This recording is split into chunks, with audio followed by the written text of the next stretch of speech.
Então, vamos agora partir para o Brasil, né? No Brasil, a gente precisa de tomar um certo cuidado para a gente fazer as analogias. Isso porque nós temos muito mais processos do que na América Espanhola. Outra coisa importante, né, gente, que a gente precisa de entender no Brasil e que eu vou usar aqui, ó, só para vocês entenderem o que eu estou falando. Nós precisamos compreender que o Brasil é um lugar diferente, né? O Brasil é um lugar diferente. Como assim, professor, um lugar diferente? O Brasil, gente, ele é diferente no seu tamanho, né? Brasil, o tamanho desse território. Nós temos que entender que o que está aqui no norte é muito diferente do que está no sul. Economia, cultura, relação econômica e comercial, sociedade, tudo é diferente. E ainda é muito mais diferente quando você pega aqui a parte leste-oeste, ou ocidente ou oriente, né? Você vai para o lado do Amazonas é uma coisa, você vai para o lado do Rio de Janeiro aqui é outra coisa totalmente diferente. É como se nós estivéssemos aqui, ó, quadriculando o Brasil. É gigantesco esse país. Tanto é verdade que nós não conseguimos um movimento brasileiro de independência. Nós vamos ter alguns, quer ver? Nós vamos ter um movimento, né, de independência aqui em Minas Gerais, né? Minas Gerais. Nós vamos ter um movimento aqui na Bahia de independência, né? Em Confidência Mineira, em Confidência Baiana. Nós vamos ter aqui em Pernambuco a Revolução Pernambucana. Mas nós não temos a Revolução Brasileira. Tá vendo? Você não consegue pegar e o Brasil fez uma guerra. Não tem isso. Complexo demais. Então, por essa razão da geografia brasileira, que bom que somos grandes, porque isso dá pra gente um poder muito interessante, é como se nós fôssemos aquilo que o Simão Bolívar queria que a América Latina fosse, a América Espanhola. Nós conseguimos ser uma América grande, beleza? Só que uma América grande tapada, né? Os portugueses taparam a gente. A gente ficou meio perdido no processo da distribuição do cérebro aí. Por quê? Por mais que a gente tenha um território grandíssimo, riquíssimo. O Brasil, gente, ele não é rico, não, ele é riquíssimo. Até o ar do Brasil, se você levar daqui e vender lá fora, você ganha dinheiro com ele. Já diria a Dilma, né? Estocar o vento. Até o ar brasileiro é melhor. Por não ter tantas indústrias, né? Enfim.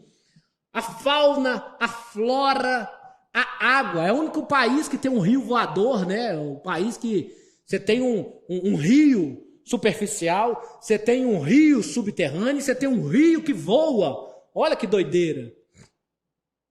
É, Brasil. É louco demais esse país aqui. Porém, entretanto, todavia, nós temos essas considerações. Nós não temos um movimento nacional. Vou dar um exemplo para vocês entenderem como que é difícil fazer isso no Brasil. Vocês são da geração do fora Dilma. Vocês são da geração fora Dilma. Que geração fora Dilma? Vocês viram o impeachment da Dilma. Não sei se vocês lembram, boa parte do fora Dilma contou com as passeatas, né? Na verdade, não tinha nada de fora Dilma. Na verdade, nós sabemos que era por causa lá da passagem de ônibus, que estava aumentando, etc e tal. Eu fico pensando por que esse movimento não existe hoje, né? Porque hoje está aumentando, assim, barbaridades, né? É uma coisa de louca, assim. Mas, enfim. Lá naquela época, gente, olha como que não tem bandeira nacional. Quem estava lutando por isso? A igreja. Então, você tinha os evangélicos lá na marcha. Quem mais? A Marcha da Maconha. A Marcha da Maconha estava lá também. Aí você tem que pensar o seguinte, ó. A Marcha da Maconha estava com uma faixa da Marcha da Maconha junto com os evangélicos. Se esse cara aqui tivesse consciência desse aqui, eles brigavam no meio da marcha. Tem mais. Tinha o movimento GLBTT. Então imagina, são muita gente e com as suas faixas. Gente, não independe de igreja, não depende da marcha da maconha, com maconha, sem maconha, se é homossexual, se não é, se é lésbico, enfim, não interessa, interessa Brasil. Brasil. Então eu tenho que levar para essa manifestação uma faixa condizente com o movimento nacional, não com o movimento grupal. Presta atenção que eu estou pegando o século XXI para falar disso que eu estou falando. Então, se em pleno século XXI as pessoas não têm bandeira de unicidade, nós defendemos o Brasil, Imagina naquela época que o Brasil nem era visto ainda como nação, né? Então a gente tem problemas. Então a independência do Brasil ela vai passar por uma série de fatores. E por isso que a gente não consegue esgotar isso aqui em apenas um vídeo. Primeira coisa que a gente vai entender é que a independência do Brasil ela perpassa por movimentos originários, que nós chamamos de movimentos nativistas. São os primeiros movimentos que ocorrem no Brasil. Todo movimento nativista ele tem caráter não separatista, tá? Ou seja, ele não luta para que o país seja independente. Ele não é um movimento separatista. Ele não quer a expulsão dos portugueses. Ele não tem esse objetivo. E todos os movimentos nativistas têm caráter regional. Eles são movimentos regionais. Outra coisa que a gente vai aprender. Todos os movimentos que acontecem no Brasil, nesse período de processo de independência e no período do Brasil Império, são regionais. Nenhum é nacional. Só tivemos uma tentativa, né, com a Revolução Praieira, com as revoluções liberais na década de 50, de 1850, mas mesmo assim não foi para frente. Todos regionais. E movimento regional luta por questões simplesmente locais. Ou seja, quando você está dentro de um movimento regional, você não está brigando para salvar o Brasil. Você está brigando automaticamente para se tornar uma população ou seu lugar lá melhor. Não tem outra forma. Eu estou lutando porque não chega escravo na minha região. É por isso que eu estou lutando. Estou chamando a atenção da coroa portuguesa para isso. Então os movimentos separatistas, nativistas, eles não são separatistas, eles são regionais e lutam por questões locais. Esse é um fato. Professor, exemplos de movimentos nativistas. Nós vamos ter a revolta de Beckman. Revolta de Beckman. Os irmãos Beckman vão se revoltar lá no Maranhão. Por que que os irmãos Beckman se revoltam? Porque não tinha trabalhadores para eles. Aí eles queriam escravizar os índios. Os jesuítas não deixavam eles escravizar os índios, aí eles expulsaram os jesuítas. Aí veio a coroa portuguesa, restituiu os jesuítas e começou a levar mais escravos. Antes você pune os irmãos Beckman. Que ano foi isso antes? 1689, 1684, por aí. Revolta de Beckman. Primeiro movimento que teve no Brasil local. Depois você tem um outro movimento no Brasil muito legal. A famosa revolta ou Guerra dos Emboabas. A Guerra dos Emboabas é uma guerra interessante, olha que legal. Guerra dos Emboabas. A Guerra dos Emboabas aconteceu no ano de 1709. Era uma guerra entre os paulistas e os forasteiros. Os paulistas, quando eles encontraram ouro, porque foram os bandeirantes que encontraram ouro e eles eram paulistas, eles queriam explorar o ouro sozinho.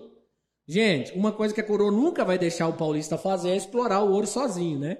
E aí eles brigaram, não queriam os forasteiros, a coroa chegou, pegou São Vicente, que era a capitania lá de São Paulo, elevou ela à província, né, a condição de província, e deixou os emboabas, ou deixou os paulistas ir adiante para a região mais central, aí, principalmente do interior brasileiro, aí, mais na região central, em busca de ouro.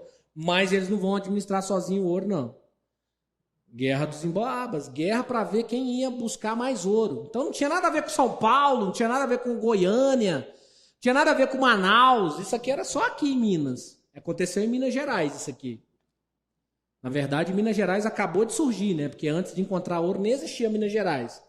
Outros dois movimentos nativistas importantes aí para vocês lembrarem eles, ó. Nós vamos ter a revolta de Felipe dos Santos. Lembram? Também em Minas Gerais. Anderson, por que acontece a revolta Felipe dos Santos? A revolta Felipe dos Santos tem a ver com a cobrança dos impostos, né? A coroa estabeleceu que quando você... tudo que você produzisse na colônia, né, você tinha que pagar o quinto. A quinta parte do ouro era destinada à coroa portuguesa. E eles pagavam o imposto, né? No ano de 1720... Felipe dos Santos resolve contestar a coroa portuguesa. Por quê? Porque no ano de 1720 começa a surgir as casas de fundição. E aí o Felipe dos Santos não concorda com a forma que está sendo cobrado o ouro agora, o quinto. A forma anterior, antes das casas de fundição, você entrava para dentro da loja lá, pegava 10 quilos de ouro, apresentava para a coroa pegava 2 quilos e te devolvia 8. Beleza, 2 quilos foi para a coroa. Quinta parte, justo.